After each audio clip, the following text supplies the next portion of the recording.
আল্লাহ যখন এই পৃথিবী সৃষ্টি করলেন, পৃথিবীর মধ্যে ভাইব্রেশন হচ্ছিল, কাঁপাকাঁপি, কাঁপছিল পৃথিবী।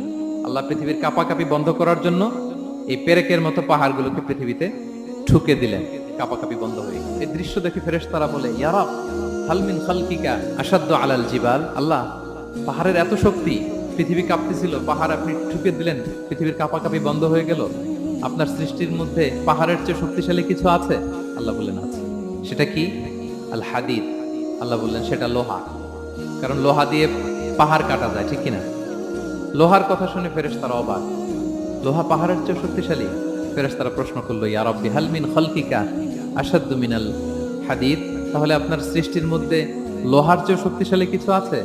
আল্লাহ বললেন আছে। কি সেটা? আন্নার, আগুন। কারণ আগুন লোহাকে কি করে? গলিয়ে ফেলে। ফেরেশতারা শুধু অবাকই হচ্ছে। ফেরেশতারা বলে, আগুনের চেয়ে শক্তিশালী কিছু আছে? আল্লাহ বলে আছে, আলমা, পানি। কারণ আগুনে দাউ দাউ করে জ্বলে ওঠা